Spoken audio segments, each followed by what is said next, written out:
அனைவருக்கும் வணக்கம். Welcome back to திலக்ஸ்மணி யூடியூப் சேனல். இந்த பதிவில் இப்போ நம்ம என்ன பார்க்க போகிறோம்னு பார்த்தீங்கன்னா 2026 வருடத்தில் மே மாதத்தில், அதாவது தமிழுக்கு பார்த்தீங்கன்னா பாதி சித்திரை பாதி வைகாசி வருங்க.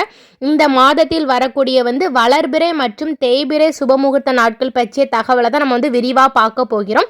இந்த மே மாதத்தில் மொத்தம் 6 சுபமுகூர்த்த நாட்கள் வருகின்றன. 3 சுபமுகூர்த்த நாட்கள் தேய்பிறை சுபமுகூர்த்த நாட்களாகவும் 3 முகூர்த்த நாட்கள் வளர்பிறை சுபமுகூர்த்த நாட்களாகவும் வருகின்றன. அதை ஒவ்வொன்றாக விரிவாக நம்ம பார்க்கலாம். நம்மளுடைய சேனலை இப்போ தான் ஃபர்ஸ்ட் டைம் பார்க்குறீங்கன்னா கண்டிப்பாக நம்மளுடைய சேனலை சப்ஸ்கிரைப் பண்ணிட்டு பாருங்க. வாங்க இப்போ நம்ம வீடியோக்குள்ள போகலாம். மே மாதத்தில் வரக்கூடிய முதல் சுபமுகூர்த்த நாட்கள் பார்த்தீங்கன்னா மே 8ஆம் தேதி சித்திரை 25ஆம் நாள் வெள்ளிக்கிழமை அன்று வருகிறதுங்க.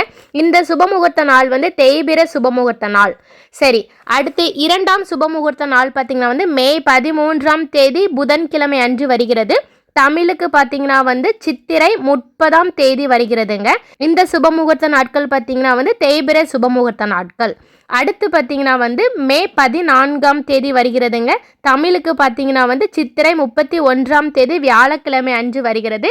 இந்த சுபமுகூர்த்தம் பார்த்தீங்கன்னா தேய்பிறை சுபமுகூர்த்த நாட்களாக தான் வருகிறது. 4வது சுபமுகூர்த்த நாட்கள் பார்த்தீங்கன்னா மே 18ஆம் தேதி திங்கட்கிழமை அன்று வைகாசி 4ஆம் நாள் வருகிறதுங்க. இந்த சுபமுகூர்த்த நாள் வளர்பிறை சுபமுகூர்த்த நாளாக வருகிறது. அடுத்து 5வது சுபமுகூர்த்த நாள் பார்த்தீங்கன்னா மே 28ஆம் தேதி வைகாசி 14ஆம் நாள் வியாழக்கிழமை அன்று வருகிறதுங்க. இந்த சுபமுகூர்த்தம் பார்த்தீங்கன்னா வளர்பிறை சுபமுகூர்த்த நாட்களாக வருகிறது.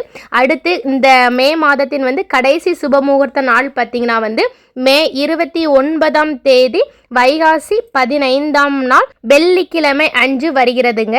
இந்த சுபமுகூர்த்த நாள் பார்த்தீங்கன்னா வளர்பிறை சுபமுகூர்த்த நாட்களாக வருகிறது. ஓகே நண்பர்களே, இந்த தகவல் உங்க எல்லாத்துக்குமே ரொம்ப பயனுள்ளதாக இருந்திருக்கும்னு நினைக்கிறேன். ஏன்னு பார்த்தீங்கன்னா மே மாதத்தில் வரக்கூடிய வளர்பிறை மற்றும் சுபமுகூர்த்த நாட்கள் பற்றி தெளிவாக இந்த பதிவில் இருக்குது.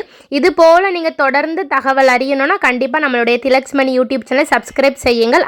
அடுத்து இதே மாதிரி ஜூன் மாதத்தில் வரக்கூடிய வளர்பிறை மற்றும் சுபமுகூர்த்த நாட்கள் பற்றி தகவலை நம்ம பார்க்கலாம். நன்றி, வணக்கம்.